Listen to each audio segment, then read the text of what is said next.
तो सर एक बार हमको ये जो जीवाश्म हम आपको दिखाने जा रहे हैं इनके बारे में थोड़ी सी हमको जानकारी देने का प्रयास करें। हाँ जी सर। देखो, ये आकलवुड फॉसिल पार्क है और एक्चुअल में आकल गांव का नाम है, जैसलमेर का गांव है। जैसलमेर से 17-18 किलोमीटर दूर है और यहाँ समुद्र के अवशेष माने जाते हैं कि यहाँ समुद्र था, और अवशेष माने नहीं जाते। ये स्पष्ट भी हुआ है। स्पष्ट होने के पीछे ये है कि यहाँ पर जैसे इस तरह के जो अवशेष मरुस्थल में नहीं हो सकते। इसका मतलब निश्चित रूप से यहाँ पर पहले क्या था, समुद्र था। ये गोलाश्म है, ये कोई आलू नहीं है, ये क्या है, गोलाश्म। इसका मतलब यहाँ जुरासिक, क्रिटेशियस और इयोसीन पीरियड तक विस्तृत क्या रहा, समुद्र था। इसके बाद में इयोसीन के बाद में भूगर्भिक हलचल हुई। हलचल होने से जो आप सामने देख रहे हो, ये देख रहे हो सारे पेड़ों के तने हैं। भूगर्भिक हलचल की वजह से ये क्या है कि पेड़ है वो नीचे दब गए। खुदाई 1980-81 के अंतर्गत इस आकलवुड फॉसिल पार्क है। यहाँ जियोलॉजिस्ट को कुछ सूचना मिली कि यहाँ पर कुछ पेड़ों के तने हैं। आज भी देखिए, इनमें आप आवाज देखिए, लोहे की क्या आती है, आवाज आती है। ये है पेड़ों के तने, मतलब कोयले में ये तब्दील हो रहे हैं। ये पेड़ का तना है, पेड़ का तना, शाखा है, मतलब पेड़ की ये तना है, ये सब। तो ये जुरासिक पीरियड, यहाँ पर जैसे थैयात है, लाठी है ना, ये क्षेत्र, यहाँ डायनासोर्स के भी अवशेष प्राप्त हुए। तो ये एक्चुअल में यहाँ पहले सघन वन थे। जैसे एक वृक्ष का तना है जो यहाँ पर आपको मिलेगा 13 मीटर, लगभग 40 फीट लंबा, यानी वृक्ष जो अपने मरुस्थल में। तो निश्चित रूप से यहाँ पर इससे स्पष्ट हो रहा है कि मरुस्थल नहीं था पहले, समुद्र। ये जो खड़ा है, ये बाद में खड़ा किया गया है या फिर ये खुदाई में प्राप्त? आप देख, ये जैसे था वैसे ही। हाँ, इसको प्रोटेक्ट कर लिया गया, प्रोटेक्ट कर लिया गया। और जो पेड़ नीचे गिर गए थे, है ना, उनको उसी प्रकार से पिंजरे में क्या कर रखा है, बंद कर रखा है। देख सके ये उसी पर आप आसपास का क्षेत्र देखिए, इसको बाकायदा खोद करके तैयार किया गया है ना। तो ये जैसे पेड़ों के तने, इनकी शाखाएं नष्ट हो गई और ये एकदम से तने के रूप में आज भी खड़ी है। और आज देख लीजिए, इनमें आयरन, मतलब अभी वर्तमान के नहीं, आयरन की क्या आती है, इनमें आवाज आती है। कोयले की प्रोसेस इसी तरीके से होती है। ये कोयले की सेकंड अवस्था है, ये कैसे। हाँ जी। एक छोटा सा प्रश्न सर आपसे है कि जो इतने साल हो गए, इतने करोड़ों वर्ष के बाद में भी ये चीजें हैं वो पूर्णतः नष्ट नहीं हुई, इसका क्या कारण हो सकता है? तो वो तो आयरन है, कार्बन है, नष्ट कैसे होगी? जैसे वर्तमान समय के कोई भी पेड़ है तो उसकी अवधि एंड वेदरिंग की प्रोसेस बहुत धीरे होती है, बहुत धीरे होती। हाँ, जैसे ये आप मानते हो, ये नष्ट तो इसका बाह्य भाग इतना ही थोड़ी था, काफी बड़ा था। लुढ़क करके अपरदन से अब कैसे ताप, दाब, भौतिक, यांत्रिक, यानी सारी जैविक प्रोसेस है, धीरे धीरे होगा एक दिन में। और मिट्टी है, इसी प्रोसेस से फिर क्या बनती है, मिट्टी।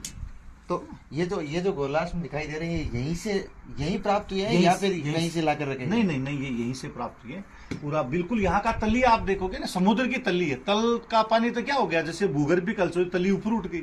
तल का पानी तो क्या है, अरेबियन सी है, यानी उसकी तरफ चला गया और तल ऊपर आ गया। जलवायु शुष्क हुई, पेड़ पौधे नीचे दब गए, तो पेड़ पौधों के अवशेष प्राप्त हुए। तली आज एक कंक्रीट के रूप में आपको यहाँ पर मिलती। एक जैसे अपन ये पीछे ये एक पक्षी देख सकते हैं, हालांकि ये पक्षी की कैटेगरी में काउंट होगा या नहीं, इसको अपन इमू बोलते हैं। जैसे सबसे तेज दौड़ने वाला, ये तो खैर बाहर से लाए हुए, मरुस्थलीय परिस्थितियों में रह सकते हैं। कोई यहाँ ये नहीं है कि जुरासिक पीरियड के ये है। अच्छा, केवल फॉसिल्स मिलेंगे, जीव नहीं मिलेंगे। ये तो एक आकर्षण का विषय है। अभी आपको इसमें बता देता हूँ कि जैसे लाठी और थैयात और ये आकल है, इनको डायनासोर का गांव कहा जाता है। हारोसोरस जीवाश्म है जो सबसे बड़ा विशालकाय डायनासोर होता था, शाकाहारी जीवाश्म, जिसको 16.7 करोड़ वर्ष पुराना यहाँ पर अभी थैयात में उसके अवशेष प्राप्त हुए जी। तो यहाँ डायनासोर विशालकाय, मतलब जो जीव है, जुरासिक पीरियड के जीवों के खूब अवशेष यहाँ पर प्राप्त हुए। डायनासोर के काफी पदचिन्ह प्राप्त हुए हैं, अवशेष यहाँ पर क्या है। एक सर आपसे एक छोटी सी, जैसे अपन जानना चाहते हैं कि जैसे अपन ने पूरा आकलवुड फॉसिल पार्क अपन ने घूमा, तो अपन ने देखा कि कुछ जगह तो ऐसी है जो बिल्कुल नीची है और कुछ छोटी छोटी यहाँ पर अपने को चट्टाने टाइप में एक छोटी छोटी पहाड़ियाँ अपने को दिखाई देती है। कुछ समांतर श्रृंखला में है या कुछ एकल रूप में अपने को दिखाई दे रही है? हाँ, देखो, समुद्र का तल होता है, वो तो होता है क्या, समतल, क्योंकि उस पर जल भर जाता है ऊपर से। बिल्कुल। तली हमेशा अपन देखते हैं, जब तालाब में अपन उतरते हैं तो पता चलता है ना, कई जगह से ऊपर है, कई जगह नीचे, कई चोबी, जिसको चोडी बोलते हैं, वो गहरे। ये सेम उसी प्रकार से है। जो किनारे वाले भाग थे, ये आप देख सकते हो पहाड़ियां, किनारे वाले भाग क्या होते हैं, ऊंचे होते हैं, वो पहाड़ियों के रूप में आ गए। बीच वाला भाग जो चोबी थी, वो क्या रह गया, नीचे रह गया है। वो सारा का सारा कौन सा अवशेष, चट्टानों के अवशेष। इस 33 सागर को सूखने में लगभग कितना समय लगा होगा अपने को? देखो 33 सागर एक्चुअल की स्थिति है, 33 सागर को तो अपन क्या है कि हिमालय वाले स्थान पे था। जब हिमालय बनता है 7 से 3 करोड़ वर्ष पहले, लगभग 4 करोड़ वर्ष तो हिमालय को बनने में लगे। जैसे हिमालय ऊपर उठता है तो वो जल इधर आ गया था जी। अब वो जल इधर आया है तो ये टर्शियरी पीरियड का जो समय है, इसमें आप लगभग 3 करोड़ वर्ष का समय मान लीजिए। और यहां पर आज से लगभग 10,000 वर्ष पहले, जैसे होलोसीन का जो अभी अपन समय मान रहे हैं, उससे पहले प्लीस्टोसीन 10,000 वर्ष से पहले, यानी यहाँ पर जो मानव है यानी प्लीस्टोसीन है, यानी उसमें उसने कदम रख दिया था। आते क्या कि कृषि, पशुपालन वगैरह ये सारी प्रोसेस की, इसकी वजह से मरुस्थल में तब्दील हो गया, अन्यथा यहाँ वापस सघन जंगल तैयार हो जाता। एक छोटा सा आगामी भविष्यवाणी के तौर पर अगर अपन कोई, मैं आपसे एक प्रश्न पूछना चाहूँ कि ये जो वर्तमान पर्यावरणीय परिस्थितियां हैं, ये लगभग कितने समय बाद में ये आप अपने शायद मूल रूप में तो वापस परिवर्तित नहीं हो पाए, लेकिन क्या इनमें कोई चेंजेस हो सकता है? नहीं, देखो 35 से 50 वर्ष में आंशिक परिवर्तन, ज्यादा परिवर्तन नहीं आता। आज जैसे आप देख रहे हो पूर्वी राजस्थान है का जो क्षेत्र है उसमें पानी की कमी है, और पश्चिमी राजस्थान में कह रहा हूं भविष्य बहुत शानदार होगा। कारण क्या है कि यहाँ अभी कंक्रीट के जंगल कम है। कंक्रीट के जंगल का मतलब डेवलपमेंट के नाम पर सड़कों का विकास है, जो मोहल्ले हैं, गलियां हैं। आज से अपनी राजधानी देख लीजिए, कोई भी बड़ा शहर है तो वहां बरसात तो वहां पर भी होती है, बरसात यहाँ पर भी होती है, लेकिन वहां पर कच्ची जमीन नहीं है जी। कच्ची सारी जमीन को क्या कर दिया गया, कंक्रीट से ढका है। वाटर क्या है, नीचे तो जाएगा नहीं, उसका तो वापस क्या हो जाएगा, वाष्प। यहाँ भी कच्ची जमीन है, कच्ची जमीन से पानी क्या जा रहा है, नीचे जाकर के जो चट्टाने हैं नीचे, मौलिक चट्टान जिसको आधार सेल अपन बोलते हैं, उनके ऊपर वो पानी क्या है, इकट्ठा हो रहा है तो उसका लेवल क्या हो रहा है, बढ़ रहा है। जब उसका दोहन ज्यादा होगा तो इधर भी पानी एक सामान्य पर देख रहे हैं कि जैसे पानी लो करेंगे, पोखरण में पानी हो गया, लाठी है उसमें पानी, हालांकि वो पहले का वहां पर पानी था। और ये जो रिचार्ज जितना ज्यादा हो रहा है इस एरिया में, इस वजह से पानी का लेवल ऊपर बढ़ रहा है, लोग ट्यूबवेल वगैरह करा रहे हैं। सामान्य एक सामान्य धारणा है कि जैसे ही अपन थार के मरुस्थल की नाम लेते हैं तो सबसे पहले अपने मुख्य रूप से बाड़मेर, जैसलमेर, जोधपुर, बीकानेर, नागौर, ये ऐसे, हालांकि टोटल 12-13 जिले अपने काउंट होते हैं थार में, लेकिन ये मुख्य रूप से 4 जिले उभर कर आते हैं। लेकिन अपन ने यहाँ पर जैसे ही अपन ने भ्रमण किया तो अपन ने देखा कि यहाँ पर रेतीला वैसा कोई अवशेष अपने को ज़्यादा नहीं दिखाई दे रहा है। अपने को चट्टाने, पत्थर, ये चीज़ें अधिक अपने को दिखाई दे रही हैं। तो क्या इस धारणा को अपने को तोड़ देना चाहिए कि मरुस्थल केवल और केवल रेतीला ही नहीं होता? नहीं, देखो मरुस्थल रेतीला भी होता है, बर्फीला भी होता है, पथरीला भी होता है। हाँ जी। तो एक्चुअल में जैसलमेर का अधिकांश भाग पथरीला है। हाँ। बाड़मेर में है, यानी उसमें आपको रेतीला भी मिलेगा, पथरीला भी मिलेगा, है ना। यहाँ जैसलमेर में ज्यादा एक्चुअली समवाड़ा एरिया है, वहीं पर कुछ जगह रेत है, बाकी जगह नहीं। अपर्दन इरोजन वहां मतलब अवसाद, समुद्र में अवसाद ज्यादा था। एक छोटा सा आपसे मैं, अवसाद क्या है, जल्दी रेत में कन्वर्ट होता है। तली में इग्निस रॉक होती है, वो कम है। एक छोटा सा मैं, चलो एक सेकंड में छोटा सा एक क्रॉस क्वेश्चन पूछता हूँ। फिर ये सम के धोरे हैं, ये अपने इन परिस्थितियों में कैसे उत्पन्न हुए? वो अवसाद है। अजी, अवसाद देखो, बेसाल्ट होगा ना, हाँ, बेसाल्ट और ग्रेनाइट होगा, उससे अवसाद बनता है। और मान लीजिए वो पहले से अवसाद था तो उसको तो सूखते ही वो किसमें तब्दील हो गया, रेत में। और अब ये देख रहे हैं इनका भी क्या हो रहा है, अब अपर्दन और अपक्ष, इनसे तो रेत का टीला अभी नहीं बनेगा जी। हजारों वर्षों बाद में क्या बनेगा, यही भाग है ये, जैसे अभी गलेगा, मान लीजिए अपर्दन अपक्ष होता है तो यहीं पर गलेगा, तो अभी तो इसका रेत का टीला नहीं बनेगा। अभी तो ये मोटे कणों में, जैसे ऐसे मोटे कणों में टूटेगा, फिर इससे बारीक कण होंगे, इससे बारीक कण, वो था सेडिमेंट था, अवसाद था। और उस अवसाद के सूखते, मतलब एक्चुअल में भूगर्भिक हलचल के बाद जलवायु शुष्क हुई, क्योंकि वनस्पति नष्ट हो गई ना, और जलवायु शुष्क होते क्या हो गया, डेजर्टिफिकेशन की स्थिति, जो अवसाद था वो डेजर्ट। एक सामान्य परिस्थितियों में अगर अपन देखें तो पूरे विश्व की अगर अपन बात करें तो एक मानव जाति होती है, उसकी अपन हाइट मानते हैं लगभग 5 से 6 फीट की, औसतन 5 से 6 फीट पूरे वर्ल्ड में एक हाइट मानी जाती है जीव प्राणी की। अब अलग अलग जीवों की कैटेगरी में जैसे अपन निर्धारित करें तो भैंस भी अपने से थोड़ा सा ऊंचाई में थोड़ी सी कम होती है, गाय थोड़ी सी कम होती है, मनुष्य लगभग 5 से 6 फीट की कैटेगरी में निर्धारित होता है। ये जो डायनासोर का काल हुआ करता था, इस काल में सामान्यतः अपन ये कल्पना तो नहीं कर सकते कि कुछ जो भी जीव रहे होंगे वो 5 से 6 फीट की रहे होंगे, क्योंकि डायनासोर का जो आकार अपन मानते हैं वो हाथी से या व्हेल से कई गुना अधिक लंबा मानते हैं। तो वो जो उस समय की तात्कालिक परिस्थितियों में जो प्राणियों की ऊंचाई और लंबाई हुआ करती थी वो उन पर्यावरणीय परिस्थितियों के अनुरूप थी, और वर्तमान समय की पर्यावरणीय परिस्थितियों के अनुरूप वर्तमान प्राणी है। क्या आगामी काल में इनमें और अधिक संरचना परिवर्तित होकर मनुष्यों का या प्राणियों का कद छोटा होगा, या फिर बढ़ेगा, या फिर यथावत रहेगा? एक छोटे से शब्दों में बताता हूँ।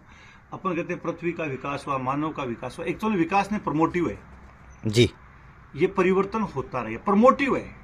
पहला मानव था, अलग तरीके का था, उसका बौद्धिक विकास क्या था, कम था। धीरे धीरे उसका बौद्धिक विकास हुआ, जो अंग थे वो उसके काम में आने वाले थे वही रहे, बाकी क्या होते गए।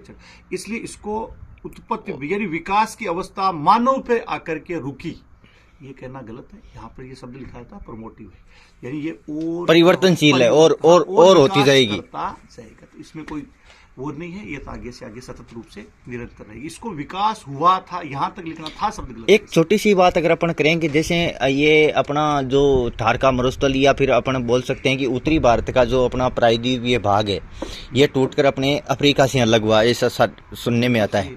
बिल्कुल अफ्रीका से आया, तो उन प्रजातियों में शायद अभी भी अपने थोड़ी बहुत है वो समानताएं पाई जाती है। मेसोसारस, थारोसारस उसी चीज के हैं, वहीं से ही मानी जाती है।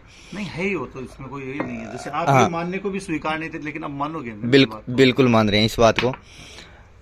अब आगामी परिस्थितियों में क्या ऐसी कोई भी भूगर्भिक हलचल या संरचना होगी जिसकी वजह से यहाँ से कोई प्रायद्वीपीय भाग टूटकर अलग हो सकता है या नहीं हो? देखो, भारत में तो हालांकि भ्रंश लाइनें बहुत है, फोल्ट लाइनें खूब है, लेकिन अफ्रीका जरूर टूटी। ग्रेट रिफ्ट वैली अफ्रीका फिर टूटेगा, अफ्रीका से फिर एक नया कॉन्टिनेंटल या आइलैंड्स है, यानी वो भी बन सकता है। एक नया जो ओशियन है यानी महासागर बन सकता है। तो यहाँ पर भी अपने भ्रंश लाइनें खूब, ऐसी बात नहीं कि भ्रंश लाइनें नहीं है, हो सकता है जी। आपका बहुत बहुत धन्यवाद, आपने इतना कीमती समय हमारे लिए दिया।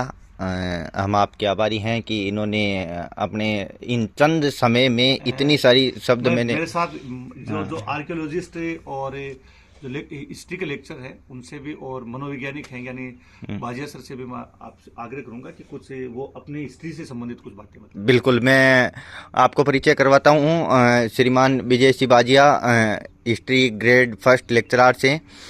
हाँ जी सर, नमस्कार, आपका हार्दिक स्वागत है। नमस्कार। जैसे सर से अभी अपने को बहुत सारी इस भूगर्भिक संरचनाओं तथा भूगर्भिक विकास से संबंधित अपने को खूब सारी वार्ताएं तथा बातचीत सुनने को मिली। मैं थोड़ा सा आपसे एक बात जानना चाहता हूं कि जैसे मानव की संरचना धीरे धीरे परिवर्तित हुई। पहले मानव है वो एक शुरुआती तौर पर अलग अलग आकार में ग्रहण करते करते अपना अंग संचालन, इसके साथ में मानसिक विकास के स्तर पर पहुंचा। आगामी समय में ये जो मानव विकास का मानसिक स्तर है वो कितने स्तर तक बढ़ने के बारे में अपन सोच सकते हैं?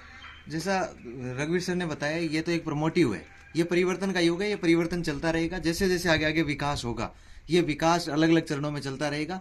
हम ये मान सकते हैं कि अपग्रेड हो रहा है, एक नया वर्जन आ रहा है, हर परिस्थिति में एक नया वर्जन तैयार हो रहा है। पहले का मानव था, शारीरिक रूप से बलिष्ठ था लेकिन मानसिक रूप से कमजोर था। अब धीरे धीरे शारीरिक रूप से कमजोर होता जा रहा है लेकिन मानसिक रूप से बहुत बलिष्ठ होता जा रहा है, और ये प्रक्रिया आगे चलती रहेगी। तो एक दो परिस्थितियां मैं आपसे और जैसे जानना चाहता हूं कि जैसे अपना यूरोप कंट्रीज है, तो यूरोप कंट्रीज की जो शारीरिक वर्दी और जो शारीरिक क्षमताएं हैं, बौद्धिक क्षमताएं हैं, वो विश्व के अन्य देशों से थोड़ी सी अपेक्षाकृत अलग है। और अगर अपन बात करें जैसे अफ्रीका की, वहाँ की बौद्धिक क्षमताएं थोड़ी सी अपने को अलग दिखाई देती है। क्या ये महाद्वीपों की संरचना वहाँ के भौगोलिक कारकों या फिर पर्यावरणीय कारकों पर निर्भर करती है, या फिर ये स्वतः ही एक बिल्कुल भौगोलिक और पर्यावरणीय कारकों पर निश्चित रूप से डिपेंड करती है। जो भौगोलिक कारक है वहाँ के, जो फैक्टर वहाँ के एनवायरमेंट रूप से है, जो पर्यावरणीय कारक है, उन्हीं पर ये चीज़ें डिपेंड करती है। और इसी वजह से वो जो यूरोपीय महाद्वीप के जो पुरुष है, यूरोपीय महाद्वीप में सामान्यतः आईक्यू के तौर पर व्यक्ति की आईक्यू ज्यादा मानी जाती है, अपने यहाँ पर आईक्यू कम है, और ये प्रमाणिक भी है। ठंडे प्रदेशों का, गर्म ठंडे प्रदेशों का भौगोलिक कारक बिल्कुल होता है, मरुस्थलीय प्रदेशों का सबका होता है। इनका थोड़ी सी ये जो अन्य कारक है, पर्यावरणीय कारक है, वो इन पर प्रभावित अधिक करते हैं। हाँ हाँ, वो सब पे हर चीज पे होगा। तो we are prison of geography, इसका लास्ट आपको संक्षिप्त रूप में बताता हूँ, we are prison of geography. हम सब भूगोल के कह दिए, भूगोल के कह दिया मतलब विषय से नहीं है, ये संपूर्ण क्या है, भूगोल ही। सारी चीजें भौगोलिक कारकों पर डिपेंड करेगी। हाँ, तो दोस्तों अगर इनकी चर्चाओं से अगर अपन ये जानना चाहें तो ये है एक आगामी सतत चलने वाली एक प्रक्रिया है, और ये परिवर्तन संभव है और परिवर्तन होते रहेंगे। इसी के आधार पर अपन ज्योग्राफी को पूर्णतः डिसाइड नहीं कर सकते। आपका बहुत बहुत धन्यवाद।